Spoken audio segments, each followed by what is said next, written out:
The time machine we can't use, but they can. Why our clocks are locked, but the multiverse is wide open.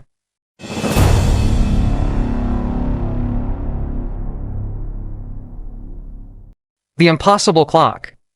Let's face it, time travel has been the ultimate obsession of dreamers, scientists, and sci-fi geeks since humanity first asked, what if? What if you could go back and tell your past self not to send that cringy text? What if you could leap into the future and grab next week's lottery numbers? We've built it all in our minds. Time machines with glowing gears, DeLoreans with flux capacitors, sleek quantum chairs with a dial for the year 2300. But here's the catch: our universe has never sent an RSVP for that party. Physicists have scoured the rules of reality, and the answer keeps echoing back.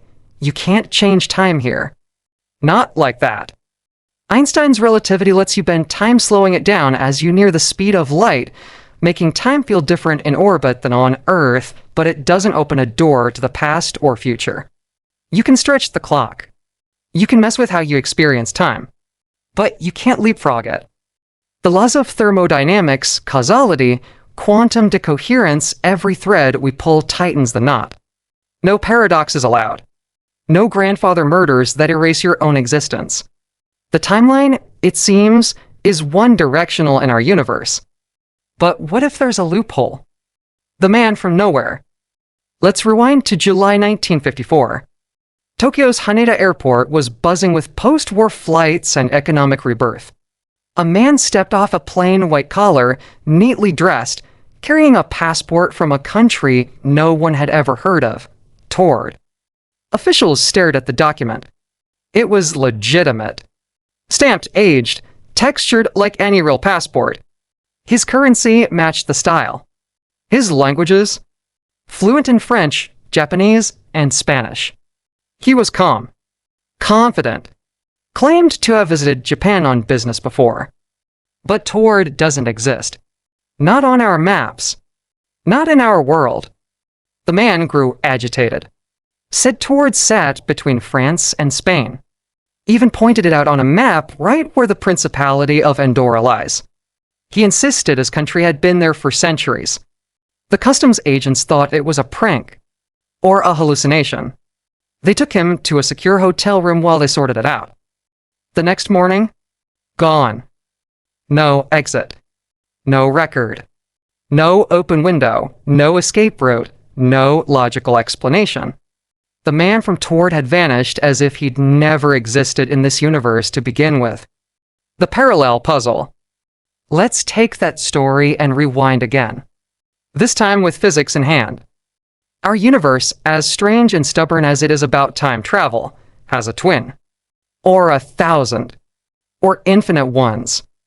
The multiverse theory, particularly in the many worlds interpretation of quantum mechanics, says that for every quantum decision, every fork in the road, every dice roll, another universe branches off. In one, you turned left. In another, you turned right. In one, you were born. In another, you weren't. These aren't fictional worlds.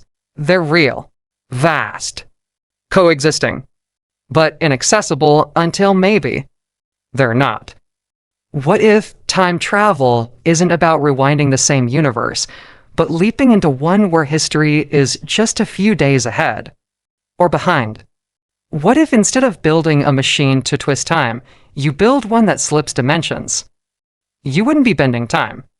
You'd be changing addresses. The alternate time machine. Picture this, a machine that reads the frequencies of universes. Not in a sci-fi blinking lights way, but through quantum resonance.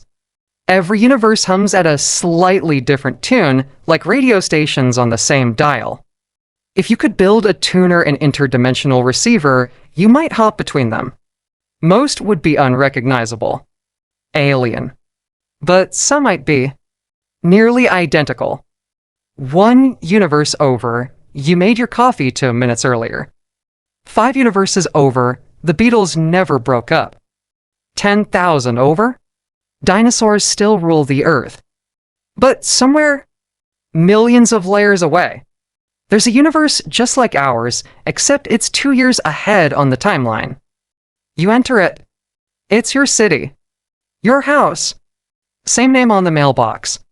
But your future self's already living it. You didn't time travel.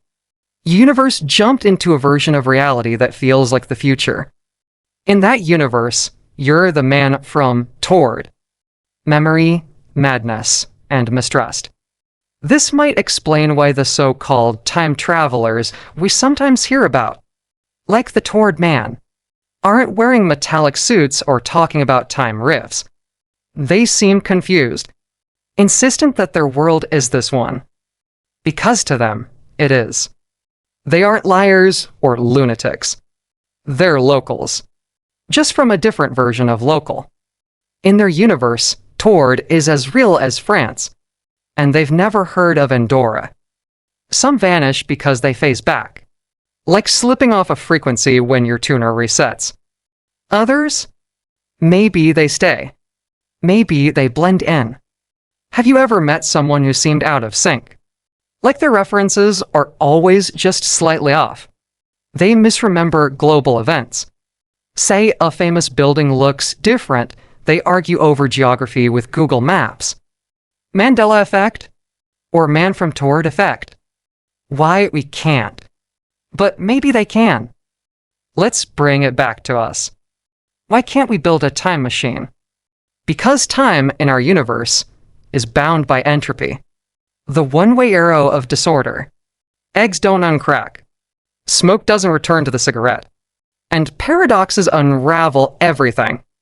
But what about a multiversal router? One that finds a universe where your childhood dog never died. Where your parents stayed together. Where you never lost that friend. Or never made that mistake. Now, it's not time you're trying to revisit. It's versions of time. Histories that happened in other forks of the great cosmic decision tree. They're not your memories, but they feel real. Because in a universe next door, they are. The ethics of the echo. But let's stop and ask, should we? If you leave your universe for another, what happens to the you that was already there? Are you a glitch? A ghost? A replacement? In sci-fi, they call it body snatching. In metaphysics, it's identity theft if every version of you across the multiverse is living a life. Who's the real you? And if someone from another branch arrives in ours, do we have the right to interrogate them? Lock them up? Disbelieve their memories? The man from Tord wasn't a criminal. He was a casualty of a system we don't yet understand. Maybe his time machine broke. Or maybe it worked well. The science we're almost catching up to. Scientists are already playing with quantum entanglement, superposition, and theories of hidden variables. We've proven particles can be in multiple states at once, until they're observed. We've shown that entangled particles influence each other instantly across distance. That's the language of multiverse travel. Not blue lightning bolts or glowing rings, but quantum switches, resonant fields, dimension drift. One day, we may not need a DeLorean. Just a gate. A prism through which light splits. Each color a new universe. A new now. And with enough precision, maybe we can pick the one that feels like yesterday. Or tomorrow. You are the time machine. The final twist? You're already doing it. Every choice you make splits your timeline. Every decision is a fork. Somewhere out there, the you who went left instead of right is writing the story, wondering if you're the version that got away. So maybe we don't need machines. Maybe consciousness itself is the ship, gliding through layers of reality, remembering echoes from neighboring versions. Déjà vu?